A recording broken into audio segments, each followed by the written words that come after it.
E é isso aí, pessoal. Sejam bem-vindos a mais um episódio do Somcast. Mais uma vez aqui na Grand Cru para gravar um episódio especial para vocês. Hoje com uma personalidade do vinho aí, portuguesa, biólogo marinho por vocação e enólogo por acaso, mas um provocador nato, Antônio Massanita. Antônio, Cheers. obrigado pela participação. Obrigado eu pelo convite. É isso. E agradecer também mais uma vez a Grand Cru pela parceria de sempre. E é isso. Antônio, a gente sempre começa o podcast querendo saber qual que é a tua primeira memória com o vinho, cara. Eu sei que você não vem de família. É uma parte que eu conto pouco porque parece que estou a tentar contar uma história, não é? Mas eu desde muito pequeno que fazia vinho em casa dos meus primos, por isso nós temos primos em Santarém, por isso temos muitas memórias de ir para as vindimas, vir em cima do caminhão, em cima das uvas, desde os meus 2, 3 anos, ir para o lagar, pisar as uvas. Não tem a ver com o vinho, mas tem a ver com as memórias olfativas, pão com azeite, por isso nós escondíamos, nos roubávamos o pão e ficávamos a comer pão com azeite. Por isso acho que esta sensação mesmo de estar no campo, o cheiro da uva a fermentar, tenho desde muito pequeno. Não a falo porque não quero criar uma falsa ideia, nem pensava nisso na altura. Imagina, né? Era um parque de diversão, né? Sim. E depois quando fui para o vinho não estava nem aí, não me lembrava não foi por causa dessas memórias, por isso nunca quis ligar as duas histórias porque elas não estão ligadas. Eu na altura que queria ir para a universidade, eu estava era caça submarina, fazer pesca submarina e surf, era o que eu queria fazer. E por isso queria muito mais para a biologia marinha do que para vinho. Lá em Portugal, com quantos anos que você começa a ingressar nessa parte mais de faculdade? 18 também? 17? É isso. Muito jovem para saber o que é da vida. Exatamente, é verdade. Para ter um caminho traçado, acho que é muito difícil para quem escolhe, e por isso eu gosto de explicar que foi muito incerto, que foi muito acaso, não é? O azar, eu gosto da palavra francesa, l'hasard, azar parece negativo, mas o acaso, não é? Que de certa forma nos leva depois para o nosso destino. Então conta um pouquinho pra gente como que foi essa trajetória, esse início aí dos estudos de enologia. Foi por acaso que você se matriculou, né? Conta um pouquinho da... Esta é uma história também um pouco curiosa. Eu, pai dos Açores, eu costumo dizer pai dos Açores, mãe do Alentejo, tiveram 3 filhos lindos, é o que a minha mãe costuma dizer. E por isso nasci sempre, estive sempre em Lisboa, mas com uma relação muito forte com a terra. Esta palavra, ir para a terra, é uma palavra normalmente que os imigrantes usam para voltar para casa. Aqui fala-se a terrinha, não é? Para a terrinha. E eu acho que é a palavra mais próxima de terroir. E por isso eu sempre tive uma ligação muito grande de onde os meus pais eram, talvez por ser a primeira geração em Lisboa. E então, mesmo o mar, quando eu estava nos meus 18 anos, tinha feito estudos, ciência, a decidir a universidade, eu queria ir para o mar também para ir para os Açores.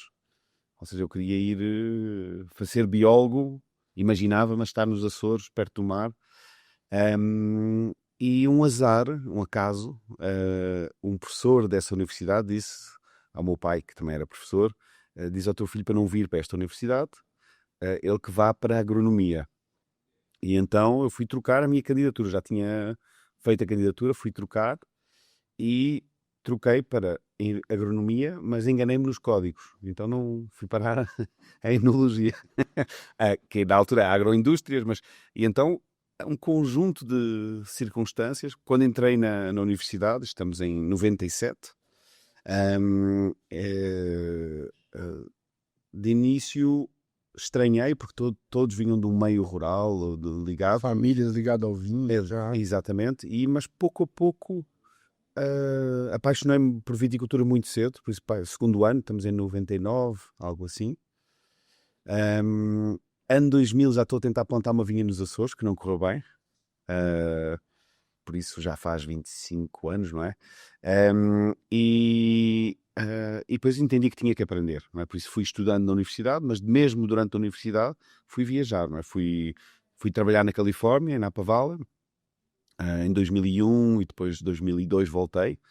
Por Por isso, em 2001 fui para uma vinícola que é a Maryvale, depois em 2002 fui trabalhar com um enólogo muito famoso, Charles Thomas, porque eu tinha conhecido e ele era muito bacana, muito disponível para ensinar, falava de tudo com ensaios, não é? Não tinha fórmula feita. Olha, o que é melhor isto? Vou dar um exemplo. É melhor grainhas ou não grainhas?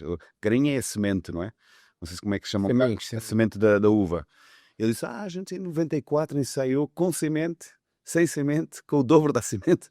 E então tudo era assim, tudo era este registro. Fui trabalhar com ele em 2001. E depois continuei as minhas viagens à Austrália, fui trabalhar na Darrenberg, França, fui trabalhar no Château Linhos Baixos, por isso fui trabalhando de vinícolas e nesse caminho, nesse processo, fui percebendo que o vinho, tal como a comida, a gastronomia, pode ter enólogo que aprendeu na universidade, pode ter um cara que nunca fez a universidade, mas que prova bem, pode ser por questões de família, que a pessoa deu seguimento, e tem bom cozinheiro e tem bom chefe, com muitas origens e muitas formações, e há mais que uma forma de fazer bem. E eu acho que este espírito aberto de entender que não há a resposta certa para tudo, é muito complexo o vinho, é a coisa que mais me encanta, que é infinito o conhecimento que se pode ter sobre a forma de fazer, sobre o que é bonito e feio, é super, super discutível. Por isso acabei essas voltas e chego a Portugal então em 2004. E aí, antes da gente entrar nessa tua trajetória em Portugal já, por que essas viagens, esse trabalho dentro da Austrália, Bordeaux, o que te trouxe de ensinamento, assim, que você tem até hoje, assim, no dia a dia, cara? Eu diria pessoal, é que os problemas que temos em casa, os problemas de personalidade, eles aparecem. Eu sempre tive um feitio e ele aparece. A culpa não é dos teus amigos, a culpa és tu. Por isso, essa é uma parte. Depois, outra também pessoal é que às vezes não ter o apoio, não é? Quando não vai sem família, vai sem os amigos, de repente, e faz-nos ter que chegar à frente, ter que recomeçar. Por isso foi muito importante depois para a minha vida como empreendedor, vamos pôr assim, de você perceber que o que é que consegue fazer sozinho e, e a importância também das pessoas que apoiam. Depois de vinho, acho que o mais importante para mim é a mente aberta e a humildade para provar os outros, para aprender com os outros vinhos e a arrogância para tentar fazer melhor. Mas as duas têm que estar juntas, ser sempre Um equilíbrio ali entre... respeitar o trabalho dos outros, tentar perceber o trabalho dos outros, e divertirmos-nos com o trabalho dos outros, porque faz parte também. O vinho é uma descoberta, cada garrafa que se abre é uma surpresa, não é? Acho que esta é a ansiedade que eu gosto mais, ir provar um vinho que nunca provei, e é aquela curiosidade, não é? Daquele momento que você vai.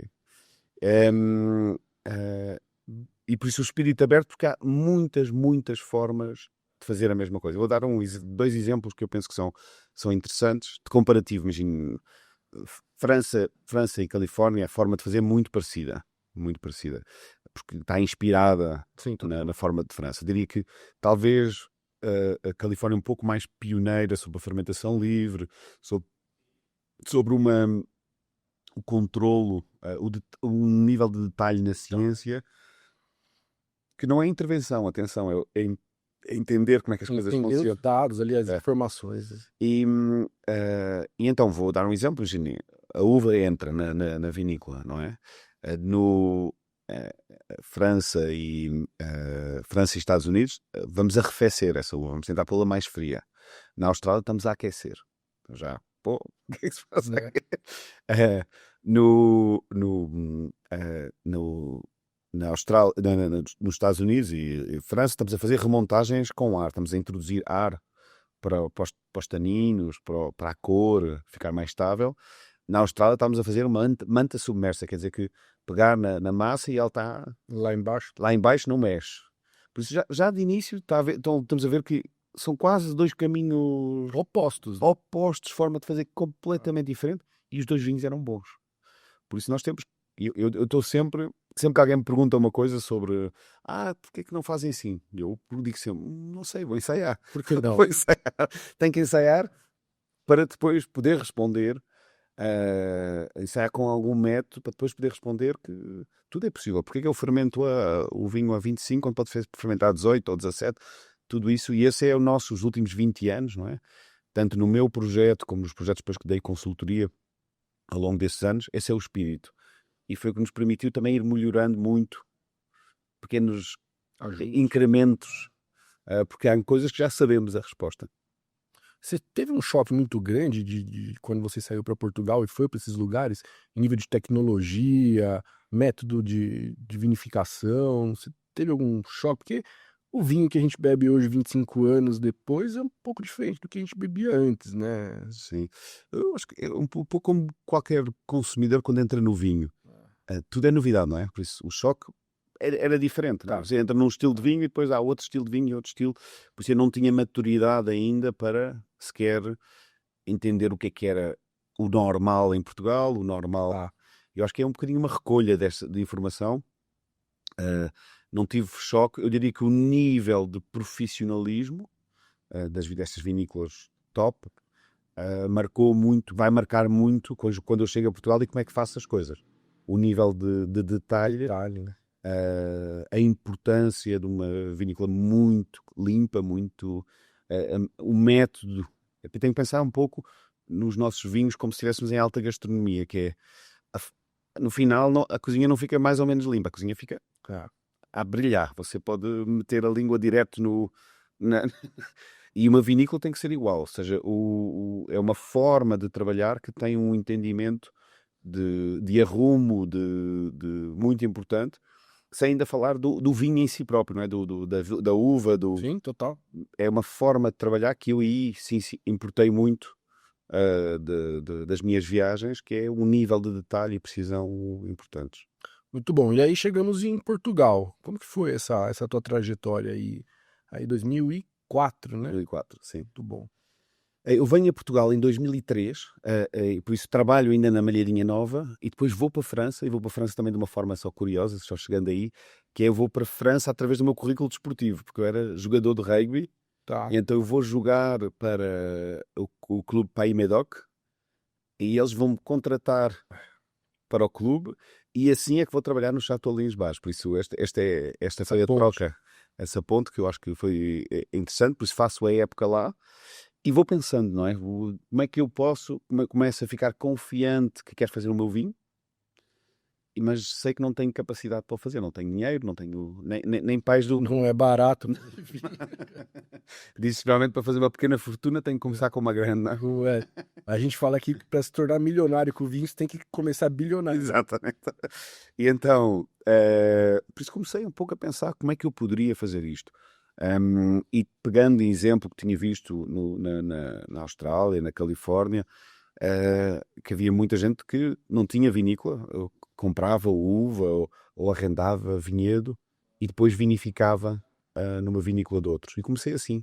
Consegui convencer o que se chama os 3 Fs, Friends, Fools and Family, os meus pais, os meus tios, a emprestarem um pouco de dinheiro para começar, para conseguir comprar uvas, para conseguir vinificar numa vinícola. E então 2004 arranco então o primeiro ano em parceria com o David Booth, um viticultor, por isso eu na adega e ele na vinha, nós dizíamos que eu era o cozinheiro e ele o jardineiro, ou o responsável da horta. Assim como um bom chefe precisa de uma boa, Claro. um bom alimento para produzir um prato interessante ali, o vinho eu acho que vai muito nessa linha, né? E trabalhar em ponta. Aqui estávamos conversando, não é? Com o seu podcast, as duas coisas um tem que fazer uma coisa e o outro e tem que estar conectadas, não é? Total, é. E então a gente arrancou em 2004 e lançámos o primeiro vinho, que é o Preta. E o Preta, Começou no Alentejo já? Alentejo. Tá. Estamos em 2004, terra da minha mãe. Por isso, hoje em dia, a vinícola é 7 km, 10 km de onde a minha mãe nasceu. Por isso, Que legal. esta ideia de nós conseguimos voltar Ah, para o local de onde somos e dar uma força nesse local. não, total, é. Retribuir tudo É, aquilo que... dar de volta. E então comecei aí. O primeiro vinho, que é o Preta, é muito mal recebido pela imprensa portuguesa. Eu achava que tinha feito assim o melhor vinho, e a imprensa portuguesa não deu grandes notas, até quase A comentário. autocrítica sua hoje foi com razão ou... Eu já vou dar a resposta, porque depois o mesmo vinho ganha o Trophy Londres, melhor vinho do Alentejo, Tá, no International no Wine. International Wine Challenge. Por isso acaba por ganhar o Trophy Alentejo, um troféu que só tinha sido dado uma vez a uma outra vinícola, à Malhadinha, de onde eu tinha estado a trabalhar no ano anterior. E por isso, na altura, o mais jovem Enol tinha 23, 24, e por isso deu aí também uma pedrada do charco. Sabemos que todos estes concursos têm a sua parte de sorte, não é? Quer dizer, Sim, que vai passando sobre tantas mãos. tá. E eu gosto muito também do destino, o acaso, e ao beginner's luck, não é? Preciso ter um pouco de ajuda para Total. arrancar. E então foi muito bem recebido, quer dizer, mas o que eu aprendi nesse momento foi que mesmo sem qualquer tipo de crítica positiva antes da saída a gente já tinha vendido tudo. Essa é a melhor crítica, né? Essa é a melhor crítica. E eu acho que é bom receber crítica, mas quando se trabalha para a crítica, arriscamos a estar a seguir a nossa própria cauda. Não sei se você tem essa expressão, pescadinha de rabo na boca, não é? É uma expressão portuguesa. Então, nós fazemos os vinhos para nós. Nós fazemos os vinhos porque entendemos que são bonitos, que são estéticos, que têm um valor cultural, têm um valor intrínseco. Depois, acreditar que há quem vai gostar, seja ele consumidor, crítico. E foi uma travessia, diria, até termos um reconhecimento assim mais generalizado da imprensa. Demorou uns 10, Ah, imagina. 10 anos. Quem é esse moleque aí, esse jovem, Que velho? se acha? Que É. se acha? Exatamente. Mas você acha que esse prêmio te deu uma liberdade criativa importante, assim, de falar, pô, ganhei um prêmio logo no início do projeto, te dá mais liberdade na hora de criar? Porque o velho mundo, né? Portugal, Espanha, França, aí tem muitas amarras de legislação, né? É assim, eu sempre fui muito confiante. Esse era um dos grandes meus defeitos. Alguém dizia arrogante, mas era confiante. Eu hoje, quando olho para trás, nem sei como, quer dizer, o pouco que eu sabia na altura, mas o que saiu também, os vinhos que saiu, hoje mesmo provando com o tempo, são vinhos que duram bem, que estão com um nível. Eu às vezes penso como é que eu consegui fazer isto com tão pouco, sabendo tão pouco ainda. Ahm, eu acho que sempre tive essa confiança. E depois o que vai definindo um pouco é o sucesso comercial, não é? Se você faz e depois não consegue vender, então tem um problema, não é? Mas se você vai criando o que gosta e o mercado vai Aceito. aceitando, sem crítica, se com crítica, não interessa, não, e não trabalhando para isso, por isso tratando bem os clientes, apresentando os nossos projetos e pouco a pouco as coisas estavam a rolar. Eu não penso. Nós temos, talvez dar um pouco em enquadramento, hoje são 4 vinícolas em 4 regiões diferentes, sem falar das consultorias, e a gente tem umas 90 etiquetas diferentes, rótulos diferentes, de coisas muito especiais, de uvas perdidas, desaparecidas. E se você tiver neste raciocínio, se o cliente vai gostar, eu não quero saber nada Ah, disso. não Eu dá. quero é explorar, quero é, eu quero é entrar nessa aventura, não é? Esse que é gostoso no É, universo do vinho, né, é. cara? Essa tela em branco é tão infinita, né? É infinita e deu-me muita liberdade para entrar em uvas desaparecidas, castas esquecidas, regiões abandonadas,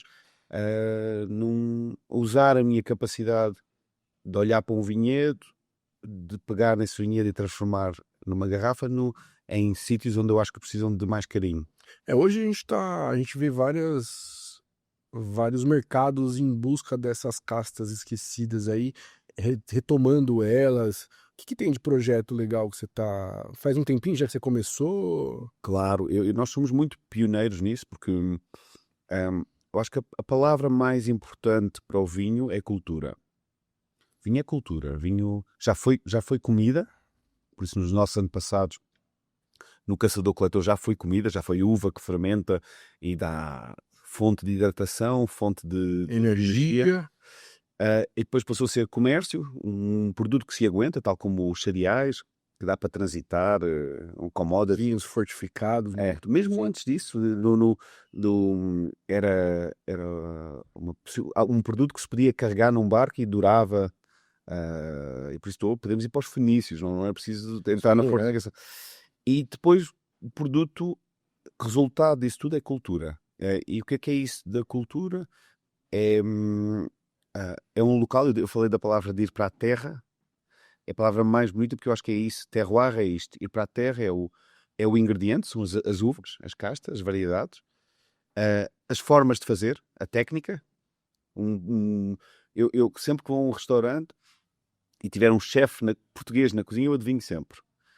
Porque ele não consegue resistir, mesmo não seja restaurante português, mas ele não consegue resistir a uma certa forma de arrancar a refeição, ou com o refogado, e eu, aqui, deixa ver o chefe. Perguntei em português na cozinha, e sai o chefe, tem. Sente-se. sim. E o contrário também. Um restaurante português que não tem um chefe português também se sente que a base, não é? E por isso terroir para o vinho, para mim, é quando nós de repente viajamos para aquele local. E o que é isso? Nas uvas, o que há de trabalho a fazer? Nós, resultado do que foi dos anos 90 até ano 2000, este resultado de querer vinhos cada vez mais potentes, A mais fortes. parquerização do É, vinho. malta, eu tenho um trabalho que fiz, trabalho não, um artigo que escrevi, It's Not Parker's Fault, que é, na realidade, o mundo foi andando desde esse mundo primitivo, sempre a tentar ter mais álcool. Tá. E aí é o culminar o amor de Platão, quando é a falta. Se faltam vinhos com álcool, a malta cria. Hoje a falta é outra coisa, de vinhos elegantes. Sim. E então, nesse processo que cada região fez, para ter uma ideia, o tempo dos super toscanos. Hoje, quando passamos em Bordeaux, pensamos em 5 uvas, mas tinha 20 e tal uvas antes, não é? Olhar para esse Alentejo, neste caso, ou esses Açores, do antigamente. E para isso, essa viagem é das uvas. E por isso nós no Alentejo, por exemplo, nós temos a uva Tinta Carvalha, nós temos a uva Castelão, que também estamos a reabilitar, o Alicante Branco, a Trincadeira das Pratas, tudo uvas que já ninguém tem, que fomos resgatando. O primeiro branco de talha da região, que já não é uva, é a técnica. Fazer a técnica da talha, trazer a técnica da talha. E depois as minhas grandes aventuras, que são os Açores. Os Açores estava quase em desaparecimento, e nós pusemos-nos na reabilitação de uma uva que é a Terrantez do Pico. A partir daí deu um projeto que é a Açores Wine Company, comecei em 2010. Na Madeira, mais recente, projeto de Covid, já tinha decidido que não ia fazer mais projeto de vinho.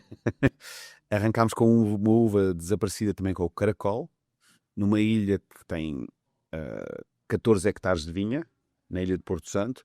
E esses projetos, o que é que dão? É o give back, porque nos Açores a uva passou de 70 cêntimos para 6 euros o quilo, em pouco mais de 15 anos. No Porto Santo passou de 1,40 € para 5 euros a uva. Por isso aí há uma transformação também social, há uma transformação, o impacto. O vinho é importante e é bom e sabe bem, isso, claro que sim, mas o que é que ele carrega? Ele tem que carregar com ele significado. E isso é o que me dá esse drive, não é? E depois perguntaram-me um dia qual é o melhor vinho. Eu acho que houve um valor ético que foi da geração anterior de fazer o melhor vinho, que se calhar existe, mas eu não penso no vinho assim. Para mim, o meu trabalho é de fazer o vinho que mais transmite o Alentejo, no caso da Fita Preta, o vinho que mais transmite os Açores, e eu acho que isso é que é a medida certa para mim. A medida certa para mim é fazer uma coisa que me sabe tanto aos Açores. Essa é a definição de qualidade para mim, de significado. Expressão máxima de terroir, né? Do sítio, do terroir, e ele depois podemos encontrar todas as camadinhas, mas de você pegar num vinho e dizer, mas este tem que ser dos Açores, este também tem que, este é do Alentejo, este é a diferença entre as regiões que as faz também bonitas. E essas castas antigas esquecidas são castas já adaptadas à região, né? Então já. O que foi, produção? Tá, tudo bem, sim, senhor. A gente pausa um pouquinho. É que começou a vir um sol danado aí, ó. Claro. Ó, tá brilhando minha careca, hein?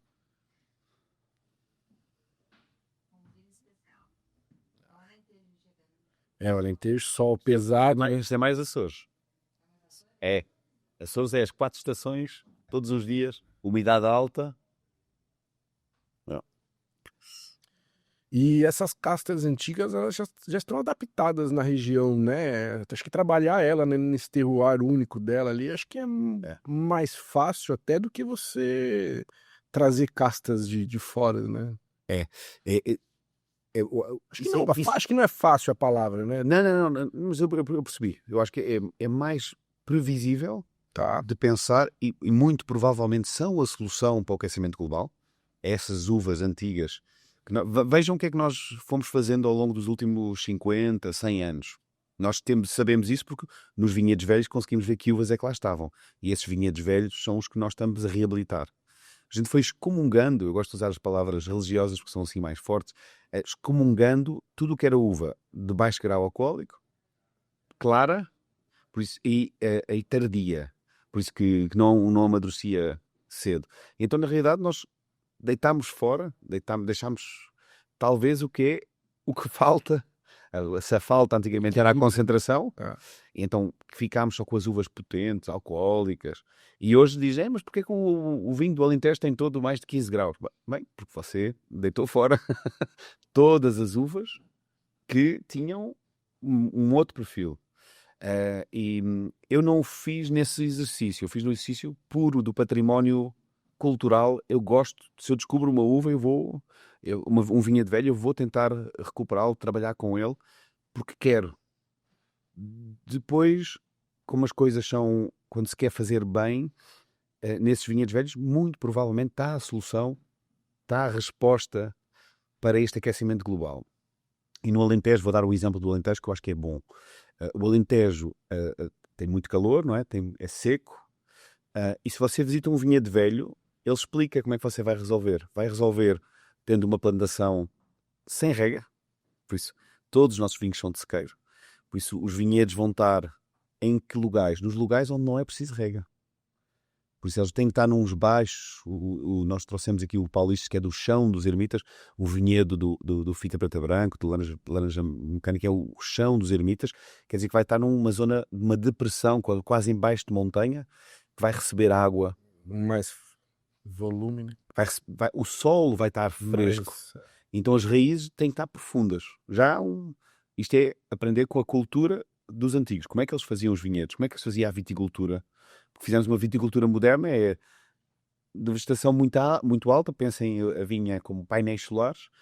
E a viticultura moderna põe painéis solares muito grandes para ter mais maturação, mas gasta muita água. Um painel solar desses gasta proporcionalmente à água do seu tamanho.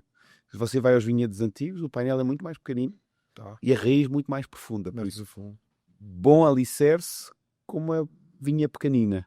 Isso já é cultural, viticultura. Depois, as uvas, como estava a dizer, estes vinhedos antigos têm Alicante Boucher. Podem encontrar um pouquinho, mas é uma ou duas linhas, não é? Não era tudo. Né? Não era tudo. Aragonês tinha, sim, uma ou duas linhas.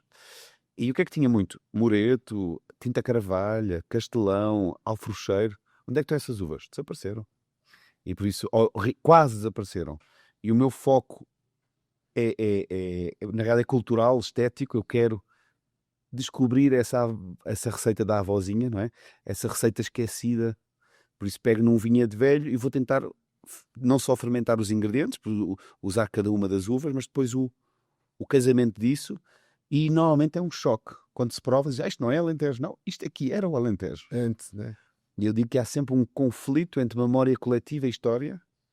Mas eu não venho aqui dizer isto é que é o Alentejo, isto é o que devíamos fazer. Não é isso? Não é essa a viagem. Porque já fizemos esse erro antes.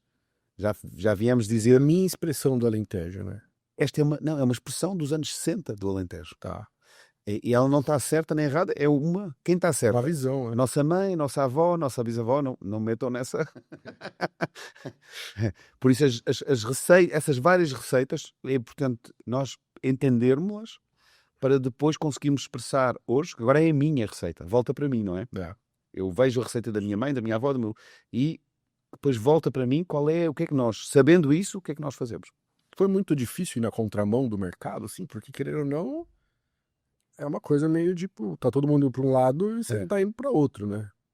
Assim, tudo dá trabalho, não é? Por isso eu não penso, na realidade, nunca gasto muito tempo sobre o que foi difícil, porque difícil é tudo, todos os dias, mudar comportamentos, mas dar-vos uma ideia, nós fazemos monda de cacho, mandamos uva para o chão. Quando arrancámos, as pessoas diziam que nós íamos para o inferno, não é? Por isso, nós vindimamos hoje em dia tudo à noite. Pensar no Alentejo, ter uma equipa que arranca a vindimar às 11 da noite para apanhar às 7 da manhã com uma luzinha na cabeça, isso é preciso ir alterando. Isso é só já no dia a dia, não é? O nível de trabalho que nós temos é preciso comunidade, é preciso nós termos uma equipa que adora vinho, que ao almoço, mesa grande, regada, vinho, comida, que depois volta para o trabalho, mas que para haver alguém a fazer aquilo com aquele nível de paixão, nível de detalhe, como se fôssemos nós a fazer, porque quando se vai fazendo mais coisas, não vou ser eu a podar, vai estar alguém a podar por mim. Por isso, estes são os ditos desafios. Sobre o mercado, não me posso queixar. Eu digo, eu acho que normalmente quando se faz bem, há quem goste. Não tem que... E não tentar agradar a todos. Não, É impossível. Isso quando você tenta agradar a todos, não agrada a ninguém. Por isso faz o seu projeto. É o que eu faço. Foco-me em fazer bem, no que eu entendo que é bem. E depois normalmente os resultados aparecem. Podem não aparecer tão rápido como queremos. faz Podem parte. faz parte. Mas eu acho que é isto. Tem uma frase, eu até notei aqui, que você gosta bastante de falar, que é vinho com os olhos de hoje, mas com a alma de antigamente. Acho que isso reflete tudo isso que você falou agora. Não olhar para o passado e entender o passado não quer dizer que é para repetir. Não quer dizer que eu gosto de imaginar isto como se eu tivesse a possibilidade de estar neste diálogo, conversar com os antigos. Mas fazias assim porquê? Porque é que mudaste? Porque na altura o mercado queria vinhos mais concentrados. Por isso eu tive que largar o Castelão e tive que largar a Carvalho. Ok, entendi. Então, mas gostavas do Castelão? Gostava, mas... Então, e a outra geração anterior? Fazia assim porque trabalhava em gravidade, porque nós trabalhamos tudo em gravidade. As bombas não tocam E eu olho para as vinícolas antigas e então tinham sempre dois níveis para descarregar as uvas, para ser mais fácil. E quando se industrializou, não é? Quando passou-se a usar uma máquina para fazer esse transporte, que estraga muita uva, ou que moe muita uva. Ok, então se calhar eu posso introduzir isto. E vou introduzindo, entendendo qual era o significado de cada técnica. Vou dar um outro exemplo que é as nossas fermentações. São todas espontâneas, não é? Não, tudo branco, tinto, e não entra sulfito até ao pré-engarrafamento. Então aquilo vai trabalhar tudo em natural. Foi aí que eu percebi a importância do frio. O frio a gente usa porque é para melhorar a qualidade. Não era para melhorar a qualidade, é para não estragar. É básico. Não. E então quer dizer que, por isso é que se justifica construir uma caverna, enterrar uma ânfora. Porque a diferença é quando você trabalha com frio, as bactérias andam mais lento. E então a parte que fermenta o vinho faz, e depois a malótica acontece só depois. Então quando se vai mudando coisas, nós vamos entendendo porque é que os antigos tinham razão em algumas coisas e porque é que eles se investiram tanto, não é? Em fazer vinícolas de uma forma ou cavar grutas, porque percebem a importância, não é a importância do vinho ficar com um bocadinho mais de complexidade. Não era a mentalidade, era entre ficar bom ou estragar. Total, é. É. E, pô, você comentou que você tem uns 90 rótulos aí que você presta assessoria hoje, né? Como se manter criativo nesse Ah. processo todo? Porque Sim, nós só nas nossas vinícolas, não é consultoria, na nossa, que é um grupo informal, não é? Sou com a Sandra Sarri, que é uma enóloga no Alentejo, que é uma força da natureza, e a gente trabalha junto, ela é que está lá sempre, depois mais com a equipa que temos. Minha irmã Joana Massanita no Douro, enóloga também, com 20 anos que estamos a trabalhar junto. mais, né, cara? Exato. No Pico com o Filipe, no Porto Santo com o Nuno, por isso é assim, cada um está... Eu estou um bocadinho a flutuar entre todos os projetos, mas temos uma pessoa sempre à frente do projeto. Não há... é quase ao contrário, nunca estou a pensar em criar nada. Eu digo, se passa o Who Cares Test, às vezes encontro vinhos que fico... Espetáculo. Eu tenho que partilhar isto com você, eu tenho que engarrafar, E esses nossos rótulos acabam por ser esses vinhedos que encontramos, essas uvas que encontramos, um processo antigo que a gente vai experimentar, a ver o que é que dá, e ter este diálogo nosso, de aprendizagem, mas estamos com este diálogo com o nosso consumidor, não é?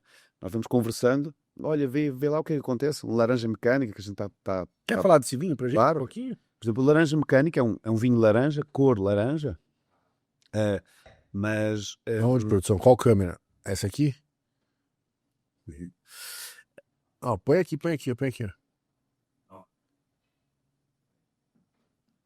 Não.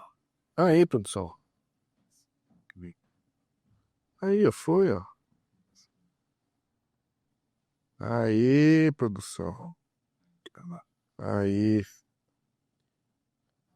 Aí, galera. Muito bom. Pode mandar pau, porque aqui a gente não para, não. Não tem muito Aí? corte, não. Não, boa. Vai tudo livre. Ótimo. E então, este é um bom exemplo, laranja mecânica. O nome é na provocação, mas explicar este vinho. Este vinho tem uma cor laranja, não é? Mas no antigamente podia-se dizer dourada. Eu aprendi, isto é um vinho que vem não de fermentação com casca, mas de a última fração de prensa. Se estiverem a apertar, pensar que estamos a fazer um sumo, vou, em vez de fazer como se faz um sumo de laranja de manhã, cortar tudo, vou só fazer um corte fininho e vou tirar gota a gota. Com isso vou fazer fita preta branco, as primeiras prensas, que é assim mais fino, ela vai ser com uma acidez mais precisa. Depois tenho umas segundas prensas, que é um bocadinho mais textural, que eu faço um branco de talha, que também temos aqui. Tá, legal. Um branco fermentado em talha.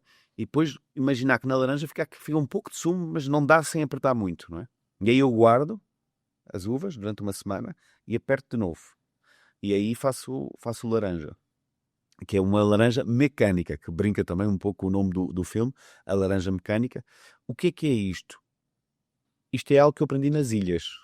Eu, nos Açores, o viticultor antigo, eu quando estava a fazer os meus brancos, e sobrava os nossos restos, não é? Era essa casca com um bocadinho de sumo, e no primeiro ano tínhamos lá um viticultor aqui buscar, depois eram 40 a fazer filas deles, estão a mandar a melhor parte fora. Então para eles a melhor parte é esse o último aperto, que era daí que se faziam os licorosos, os grandes vinhos do Pico. Depois quando fui para a ilha do Porto Santo, igual, eles chamam o vinho da corda é o melhor. Por isso, numa ideia contemporânea, como champanhe, a melhor prensa, o melhor aperto, é o primeiro aperto, não é? Nos vinhos antigos, depois fui entendendo que também é assim em Jerez, o mosto flor, o que sai primeiro, dá para fazer fino. O outro mosto, quando o do aperto, faz o oloroso, que é normalmente mais caro. Mais caro. Então peguei nessa ideia, colei nos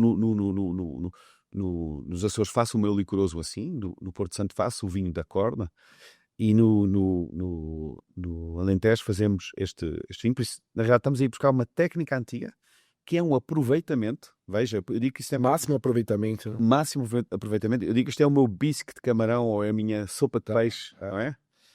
E pensar como desta ideia que podemos pensar, nós pegámos no peixe, tirámos um lombinho que é as primeiras prensas, a barriga que é mais gorda que são as segundas, e depois a gente ficou com a parte, fez um caldo. E então este vinho é super rico, mas com boa frescura, não é? Um nariz, não. Um pouco de toranja, casca de laranja, e depois com o início do açafrão, super limpo. A equipa, quando eu estou a explicar este vinho, diz: António, tu dizes isso como se fosse fácil de fazer.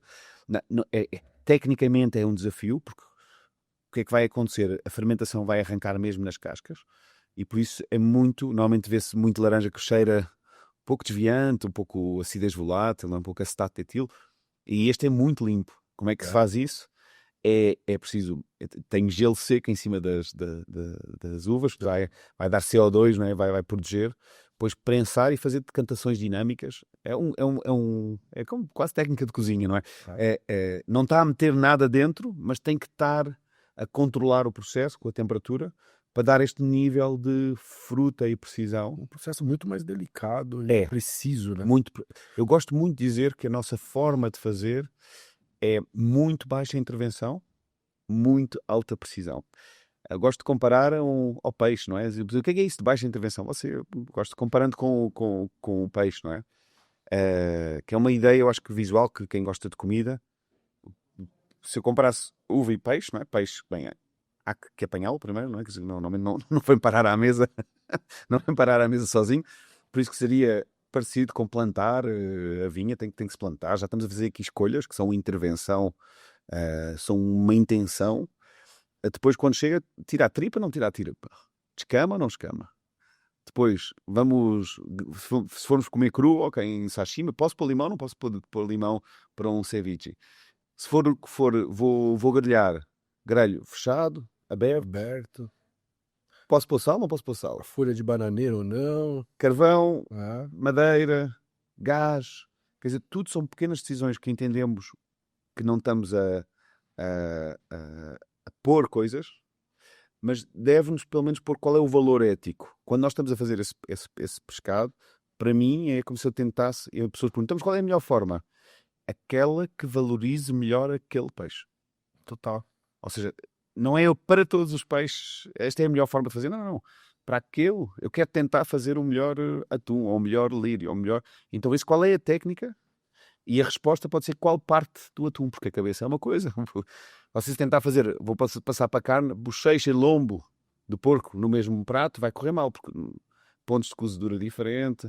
Por isso, olhar desta forma para o vinho, para a uva, e entender, e depois fazer, exatamente com este nível de precisão, fermentações espontâneas, lentas, com as uvas, com as castas originais, e vinhos que são estáveis também, que você engarrafa Duram. e que vão durar, não é? Que vão viver bem na garrafa, que essa é a definição de vinho. Vinho é vinho porque nós podemos guardar hoje para desfrutar, mas antigamente era guardar para depois, para um momento de crise ou para transportar para uma outra região e fazer entregar vinho e receber cereais. Total.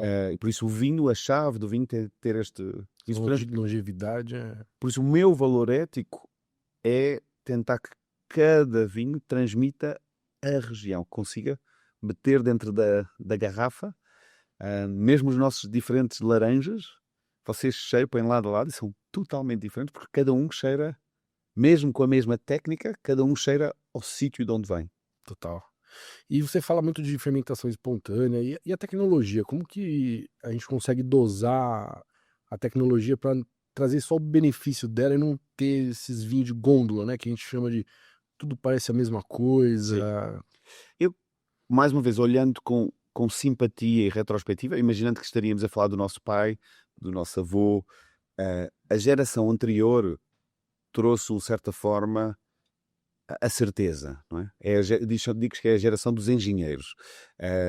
Trouxeram a certeza. Na realidade, a partir de qualquer uva, o enólogo formado na geração anterior chega, a uva está podre, não está podre, vai aplicar um conjunto de técnicas Enólogo e de produtos, laboratório, né? exatamente, que sai do outro lado uma certeza.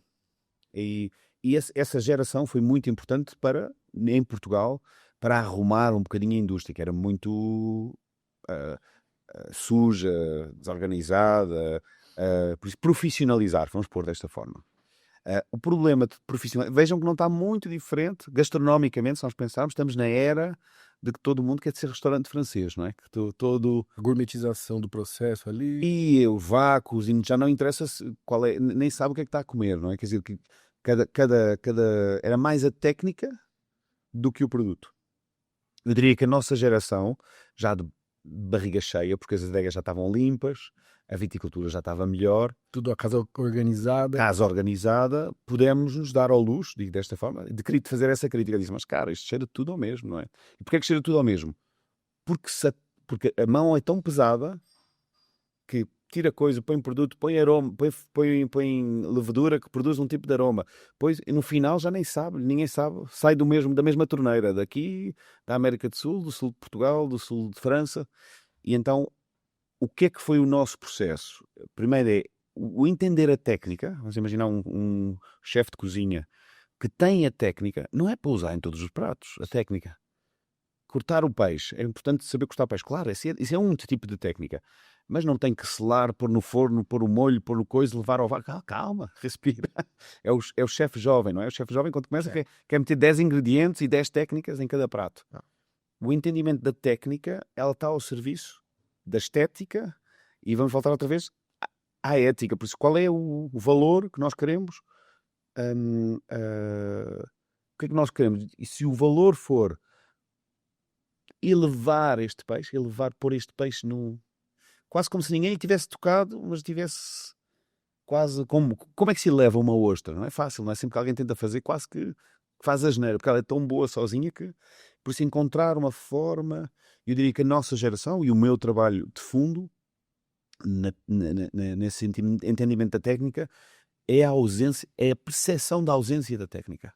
Ou seja, na realidade, uma pessoa ficar na dúvida, se outro enólogo provar o meu vinho, dificilmente sabe como é que fiz, porque ele tem um exercício da ausência de técnica. Eu não quero que nenhuma técnica apareça. E ele pode perguntar, tem barrica? Este vinho tem barrica? E fica na dúvida, está ali naquele... No limite. No limite que você fica na dúvida se tem ou se não tem. Isto tem malolática? Tem. Fez uma segunda fermentação e a pessoa fica na dúvida se tem ou não tem. Porquê? Porque o que está a contar é o produto. Não é isso que é importante. É a uva, o sítio. Por isso, regressando ao peixe, ninguém está a perguntar se... Não é importante se foi ao forno, se foi ao... O que é importante? Nunca comi um lírio assim, não é? A pele estava crocante, a carne estava com sumo. E esse é que é o mindset, não é tentar fazer o lírio como nós o imaginamos, não. Tentar elevar. Como é que se faz? Eu acho que com conhecimento. E o que já está a acontecer, não é? Antigamente eram em Portugal 10 enólogos consultores que davam consultoria em todo lado. Cada uma destas vinícolas agora já tem o seu próprio enólogo, que tem as suas ideias e que vai implementá-las mais rápido ou mais lento. Mas eu acho que isso está a acontecer naturalmente em Portugal. Há uma geração boa, quer dizer, dá para... aqui temos na Gran Cru temos o Valado, temos o Nipor, quer dizer, já dois ótimos exemplos, mas depois temos uma catrafada, Filipe Pato, Ciabra, Nuno Duó, Luís Patrão, quer dizer... Estava aí semana passada. Pois está uma quantidade de enólogos em Portugal a trilhar caminho, não é? De dizer, calma, tem que ser uva isto, não é? Tem que ser E é isso que nos vai dar, usa-se muito a palavra sustentabilidade, eu prefiro a expressão francesa durabilidade, o que vai dar durabilidade às nossas regiões, para os nossos filhos, é uma forma de olhar para a nossa região e do que ela é mais única.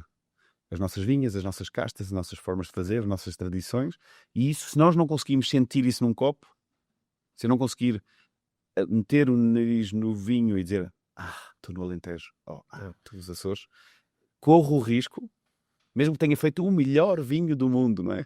Que esse outro, corro o risco que no futuro alguém possa copiar Essa fórmula. E eu acho que terroir tem que ser uma fórmula incopiável. É copiável pelo teu vizinho. A gente diz, vamos todos ganhar com isso, não é? Se o vizinho copiar a tua forma, fantástico, porque está a usar o terroir, está a usar o nosso território, não é? Para avançar. Eu acho que vai muito de conta com uma coisa que eu penso do vinho, que é a raiz, né? A raiz que a gente tem da história ali, e tem todo esse percurso pela técnica, por tudo isso, e voltar para a coisa mais simples possível, né? Acho que o vinho, quando está num grau, a vinícola, o enólogo, a pessoa que está bebendo, tá no ápice é quando ela volta para a simplicidade da bebida, né? Claro. Eu acho que essa é uma coisa que falta bastante aqui no Brasil ainda, um pouco tal, mas é ir pro simples, né? Lembrar que isso é uma coisa que vem do campo, né? Da terra, mão na terra. Eu acho que a gente esquece muito disso, às vezes. O universo do vinho é muito glamuroso, né? E acho que ter esse pé no chão e lembrar que vem da terra, acho que é importantíssimo. Né? Mas eu juntava uma coisa que é importante. Por isso é que eu faço normalmente este ensaio com o peixe para nós pensarmos. Mas é o quê? É para trincar o peixe com a escama e com a tripa? É isso o produto puro? E entender que o vinho é um um produto feito pelo homem. Tá. A viticultura é uma intervenção no meio natural, não é o meio natural. Por si só já é uma intervenção, né? É uma intervenção no meio natural. As nossas vinhas estão em agrofloresta, estão dentro. Quer dizer que eu tive que ocupar território que pertencia à floresta. Quer dizer que nós temos que entender que há uma ideia intencional e depois na forma de fazer também. Ou seja, não é só apanhar o peixe e trincá-lo. Não quer dizer meter coisas, entender até como é que mata, senão coisa. Vira teclado, como é que tira o lombo, como é que arruma, como é que faz com que chegue ao prato do cliente fresco. O entendimento da técnica não é alterar o produto, é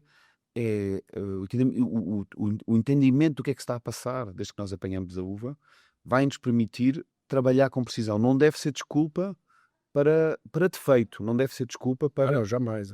Não é? Ou seja, não deve ser desculpa, é assim porque foi feito natural. Não, não é por ser natural que foi feito assim. Nós podemos medir tudo o que é possível medir num vinho, e os nossos vinhos é difícil de ser mais natural, e são em precisão. Por isso tem que ser baixa intervenção, mas altíssima precisão. Alta precisão. E por isso, quando está a receber um sushi, e diz, mas isto não foi nada feito. Foi.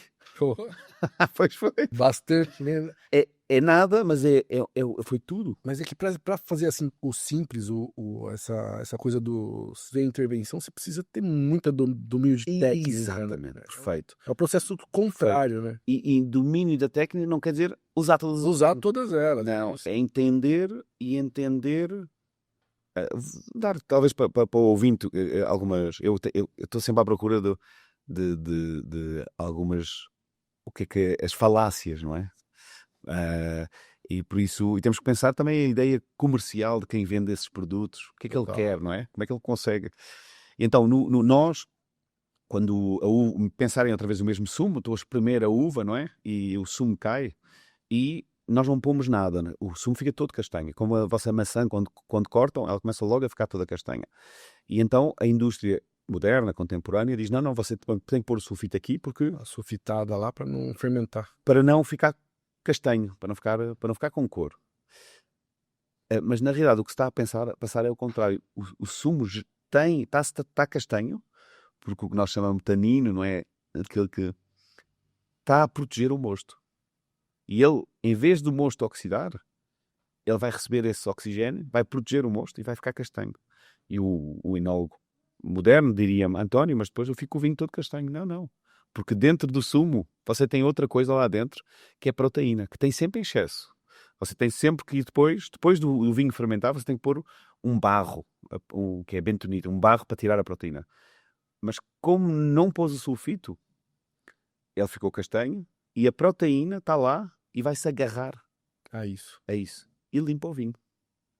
Legal. Agora, veja, se você não tivesse arriscado, na realidade, nunca eliminar a proteína, e tem que pôr, é um produto para tirar o tanino, depois outro produto para tirar a bentonite. Vai num ciclo maluco de... E a partir do momento que tomou uma decisão aqui, já tem as decisões todas encadeadas. Sim, total. E então, primeiro, acreditar. Nós sempre fomos muito inteligentes. Nós estamos a fazer vinho pelo menos há 8.000 anos e não havia essas técnicas. Como é que eles fizeram? Como é que eles... E entendendo, dominando essa ideia, claro que tem muito risco. A minha equipa diz sempre, António, você fala como se fosse tudo muito fácil. E eu digo sempre, sem sulfuroso, sem levedura, sem nutrição da levedura. E a malta disse, e sem dormir. Sem dormir, risquíssimo. Por isso, é complexo, é muita precisão, é muita análise, ao contrário, não é lazy. Larga, vai correr tudo bem. Se você faz assim, muito provável que vai correr mal. Vai dar merda. Se não controla bem a temperatura, a higiene, o cuidado. Mas no final, o vinho já está autoproduzido. O vinho é um produto que o fez ser vinho, é que ele consegue, porque tem açúcar e tem um pH baixo, ele consegue fermentar, autopreservar-se, se nós o ajudarmos. Por isso é um pouco encaminhar. Muito bom. Antônio, vamos falar um pouquinho então dessa linha que a gente tem aqui de vinhos do Alentejo, só para dar uma repassada geral aí para... Boa. A gente colocou aqui na frente, tá todo mundo É, vendo aí, eu babando. eu dividi aqui, temos aqui quase, vou pôr em 2 grupinhos, não é? Uns quantos. Este é os nossos fita preta, e depois vou parar aqui a fazer assim, este é o posto do grupo, estes 2 grupinhos. Então, fita preta é a nossa marca que deve refletir o nosso vinho, o nosso primeiro vinho, que deve mostrar quem é que nós somos. Tem uma coisa que você fala, que você não gosta muito de falar que o vinho tem uma identidade muito forte, mas aqui tem uma identidade de Alentejo, né? Certo, certo. Tem uma característica que permeia aí por eles?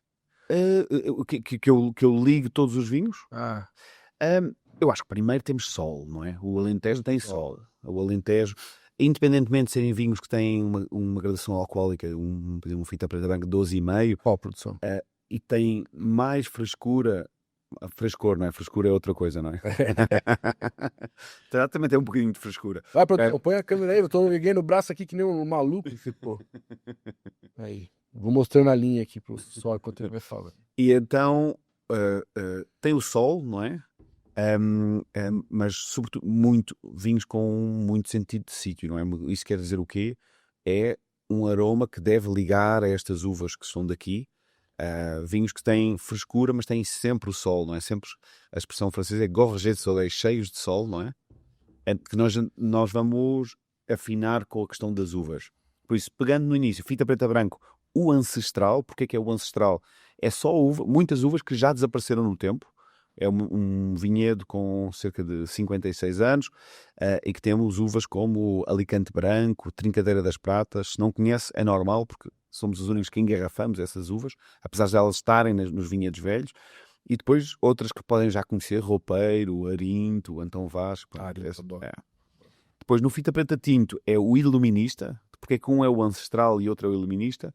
Porque o Alentejo não teve uma evolução no branco, quer dizer, o ancestral ainda é válido, a receita da avózinha aqui vai imperar, ela é a melhor receita no meu entendimento. O Iluminista faz um compromisso entre o que se passou nos últimos 50 anos e o que se passou para trás disso. Por isso temos metade Alicante Boucher aragonês, 2 uvas que hoje em dia dominaram o Alentejo, uvas com concentração, potência, mas casadas com uvas do antigamente, Castelão, Moreto, Trincadeira, que vão... Por isso há um compromisso entre estas 2 ideias. Perguntar, é a receita da mãe ou da avózinha? É a nossa. Nós casamos um pouco as duas, um bocadinho de cada, para ter um tinto que tem o sol do Alentejo, mas tem frescura, tem elegância, frescor. Palpite, a história é do nosso arranque. O David, a filha do David, quando nós arrancámos, era pequenina, e a vindima, a safra de 2004, correu muito bem, e ela disse, pai, foi um palpite. E nós adorámos o nome, e sempre foi o nosso vinho de intuição, o nosso vinho que vamos casar em cada safra, o que entendemos melhor da safra. Não está muito longe do que expliquei, porque hoje em dia a minha intuição é o que contei no ancestral e no Iluminista, mas por exemplo no palpite eu vou dar muito espaço ao Arinto, por isso vou ter Arinto, para quem não conhece, é uma uva portuguesa tradicional que tem muita acidez. A produção fica louca com o sol aparecendo aí. Vai, produção, arruma a câmera aí, senão olha a minha careca aqui, ó. Mas pode... Vai outra vez. A produção pira. Mas pode mandar. Posso. Então, por isso no caso do palpite vou aumentar muito o Arinto vai dar mais tensão, mais em vez de ter bom, e por isso vai dar muita acidez, e por isso permite-me fazer o estágio 100% em barrica velha, só 10-15% é que é barrica nova, e vai ficar o estágio 12 meses 100%, são 50 fermentações diferentes, individuais, que depois nós vamos casar. Palpite tinto, mesma ideia do Iluminista, na realidade o palpite de hoje é essa ideia, mas ainda com mais uvas. Ele vai um pouco sempre mais à frente que o fita preta loucura. exatamente nessa descoberta de uvas novas. Depois, laranja já corremos, diria, eu gosto de brincar, chocar um pouco, são os nossos restos, não é? A nossa sopa de peixe. Pô, mas que Você tá resto, com- né? que É que restos. o resto geralmente Dá dá negativo. trabalho, mas é muito mais gostoso, né, cara? E eu gosto muito, porque são os sumos, os sucos, não é? É um vinho que, na realidade, me vai ajudar os outros. Se vocês pensarem que a gente faz prensa direta, vamos tirar o sumo sem fazer isto, quer dizer que nos outros vinhos do Alentejo, ou noutros vinhos de produtores que não façam isto vai estar dentro daquilo, não é? A bochecha vai estar com o lombo. E aqui nós vamos separar esta parte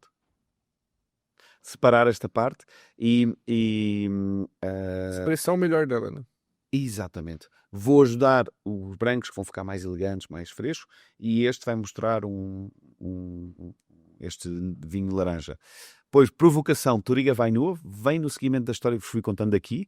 Eu excomunguei também a Touriga Nacional de todos os nossos lotes.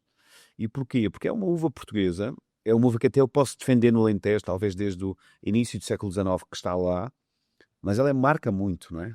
Ela puxa todo o resto. E ela engana no terroir. Para mim, eu ponho o nariz e se tem Touriga Nacional, eu penso que estou noutra, posso estar no Douro, posso estar no Dão. E então eu excomunguei e tratei-a sozinha. Por isso faço a Touriga vai nua, não entra nos cortes, mas faço-a sozinha. Uma Touriga, para quem gosta de Touriga Nacional, vai ser uma Touriga Nacional académica. Se você quisesse mostrar numa aula o que é Touriga Nacional, com um aroma muito flor de laranjeira, casca de laranja e muito, muito fresco. Para fechar, acho que um nome bastante interessante porque estamos em São Paulo. Justíssimo. E por isso, os paulistas, os dois não têm a ver com a cidade de São Paulo, mas têm a ver com o mesmo santo. Por isso, este vinhedo é o vinhedo do Chão dos Ermitas. A primeira citação que nós encontramos é de 1397, de isenção de impostos nesta vinha que nós temos. É por baixo do convento de São Paulo. O que é a Ordem de São Paulo? É a Ordem do primeiro ermita, que se instalou na Serra d'Ossa e que, na realidade, fez ali a sua sede. Ela vai ser a sede de toda a Península Ibérica. E os vinhedos, eles são conhecidos por ser a rezar e trabalhar. E vão trabalhar a terra, o olival, a vinha.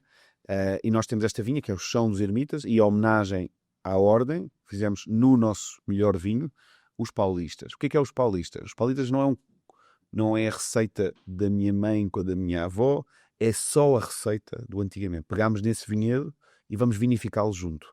Uvas como, isto é um tinto, por isso, uvas como Tinta Carvalha, que muita gente não conhece e é normal, que podem provar também aqui na Grande a puro, Castelão, Trincadeira, Alfrocheiro e Moreto. Por isso, eu digo que é um vinho pré-Alicante Bouschet e pré-Aragonês, porque essas duas uvas que são as mais importantes hoje do Alentejo não estão dentro deste vinho. E é um vinho que se pode transportar para outra latitude. Em cegas, é difícil dizer que estamos no Alentejo. Tá. Transporta-nos para uma outra elegância, com textura, e que parece contemporâneo, mas foi o antigo. Ou seja, parece que é moderno, no sentido de ser um Alentejo mais elegante, mas na realidade é a versão antes de nós começarmos a melhorar o Alentejo, e é um dos vinhos mais especiais que estamos a produzir. Muito bom. Você comentou que tem aí bastante projeto que você assessora. São todos em Portugal ou tem coisa para fora aí também? Sim, eu em consultoria tem sido só Portugal. Eu comecei para pagar, eu tive muita sorte, muita felicidade. Eu, quando comecei a produzir vinhos, rapidamente comecei a dar consultoria em vários projetos, Quinta de Santana, Mãe Nova, agora o Rumo também. No Algarve, dava apoio a muito produtor do Algarve. E esse processo também permitiu também um acelerador de ensaio, não é? Com Você certeza, né? Todas as safras, nós fazemos 10, 15 safras em sítios diferentes. Diferentes, né? Por isso é uma velocidade de aprendizagem muito grande. Talvez uma coisa também muito interessante que eu gosto sempre de falar, que nós quando falamos do Alentejo, muita gente se fala bem, cheio de tradição, não é? Mas quase uma região mais moderna dentro do Alentejo. Ao lado desta vinha, da vinha de Chão dos Ermitas, encontrou-se uma ânfora fenícia do século VIII a.C. com grainhas dentro, quer dizer, que é a mais antiga ânfora que já se encontrou no interior do país, que mostra que este território, este terroir, vamos fazer aqui os nossos avós, mas são avós para lá do nosso entendimento, não é? Que está a produzir vinho desde dessa altura, estamos a falar de, se for 8 séculos, 2.500 anos atrás. na realidade 2.800 anos atrás. É uma loucura, não é? E nós, É uma loucura. E nós pensarmos que nós somos essa continuação, e que temos que arranjar formas de que ela continue mais 2.800 para a frente, eu acho que é um bocadinho essa a nossa missão e o nosso drive. Não pensou em fazer vinho fora de Portugal ainda não? Você sabe muito. É difícil, muitas vezes me perguntam qual é o próximo projeto, a minha cabeça não funciona assim, é muito este o acaso, não é? Eu vou encontrando locais, alguém pergunta, e aqui tive um convite para ir espreitar uns vinhedos velhos nas Astúrias, por isso Espanha, uma zona muito pequenina, que é Cangas del Narcea. São completamente, estamos a fazer isto, sempre nada business, nada, não está nada combinado, nada, eu vou ajudar este ano. E por isso visitei, escolher vinhedos, propor umas alterações na vinícola, fazer os dias de vindima mesmo com eles, pequenas alterações de como é que se trabalha na adega, conversar, ouvir os problemas, porque é que fazem assim, não fazem aquilo outro. Encontrar, dar um exemplo engraçado, que é, eu fui perguntando, olha, qual é o vosso melhor vinhedo? E foram dizendo até que estavam consensuais que um era capaz de ser o melhor. Eu disse, boa, quero provar esse vinho. E eles ficaram todos, eu sabia que não tinham o vinho, não é?